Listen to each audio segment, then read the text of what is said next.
The untold origins of the Africa Cup of Nations. How AFCON was born. Nobody ever told you the real story of AFCON. Not your teachers, not the newspapers, not even the documentaries that claim to know it all. Because AFCON wasn't created for entertainment. It was created in a time when Africa was fighting for breath. A time when dignity was questioned. A time when identity was under attack. Before Africa had a voice in world football, it was told to wait its turn. Told it wasn't ready. Told it didn't belong on the world stage. But Africa refused to stay silent. AFCON became its answer. Its declaration. Its proof of existence. Yet here's the part almost no one remembers. The tournament nearly died before it ever lived. Politics tried to crush it. Racism tried to erase it. Power tried to own it.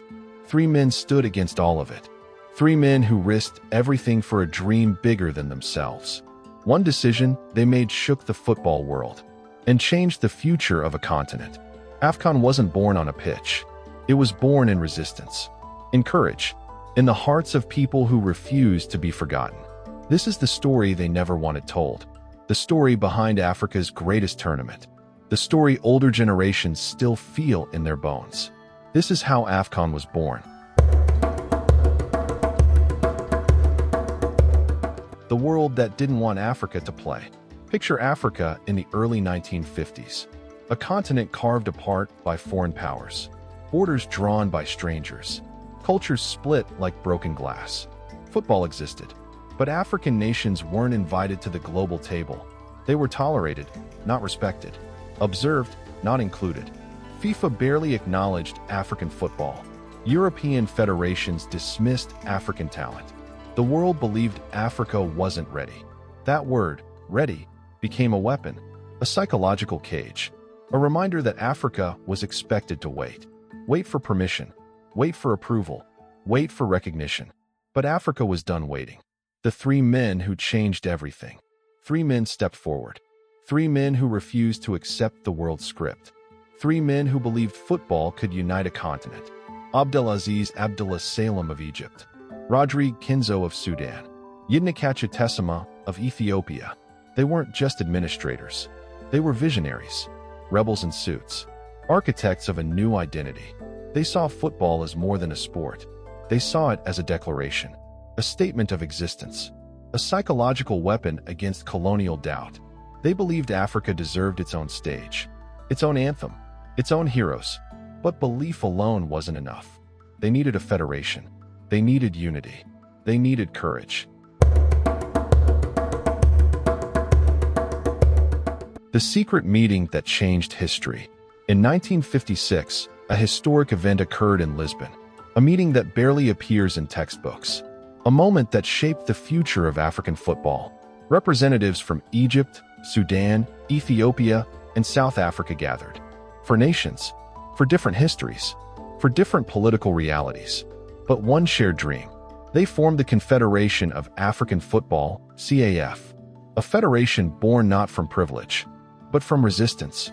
CAF wasn't welcomed with open arms. It was questioned. It was doubted. It was underestimated. But it existed, and that alone was revolutionary. The controversy that almost destroyed AFCON before it began. South Africa became the first problem, not because of football, but because of apartheid. CAF demanded equality. South Africa refused. They insisted on sending an all-white team. CAF said no.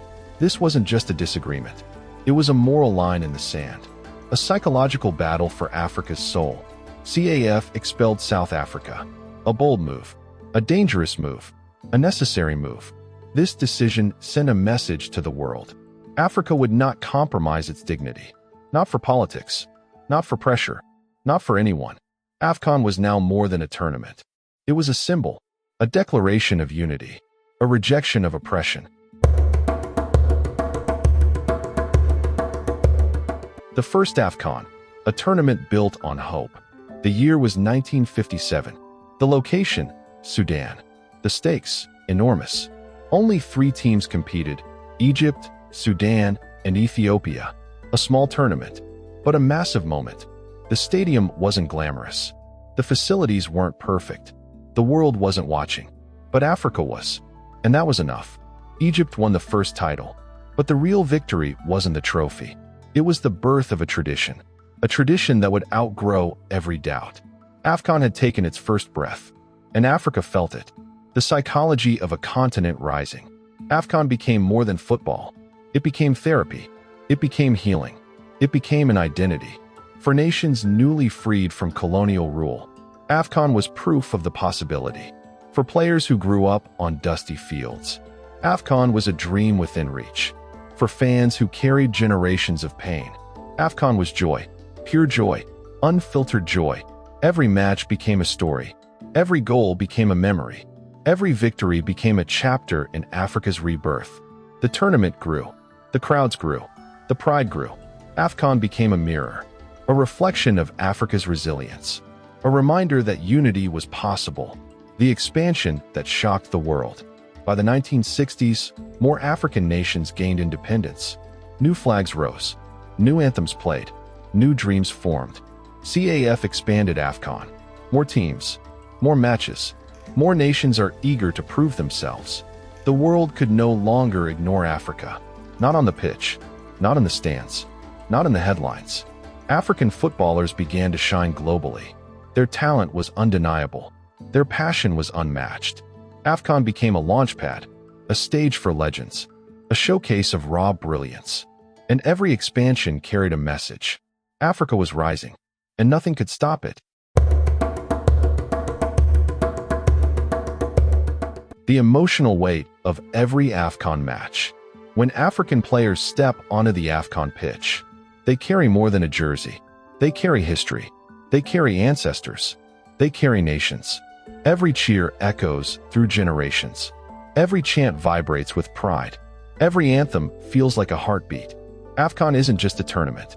It's a reunion, a celebration, a reminder of shared struggle. The psychology of AFCON is unique. It blends passion with pain, hope with memory, joy with responsibility. Players don't just play to win. They play to honor. They play to inspire. They play to belong. The modern era, when the world finally paid attention. Today, AFCON is global, broadcast worldwide, followed by millions, respected by giants. European clubs scout AFCON relentlessly. International media covers every match. Fans across continents tune in, but the world sees the spectacle. Few understand the roots. Few know the sacrifices. Few remember the beginning. AFCON's rise wasn't luck. It was a struggle. It was defiance. It was unity. And that's why the tournament feels different. It carries weight. It carries emotion. It carries history.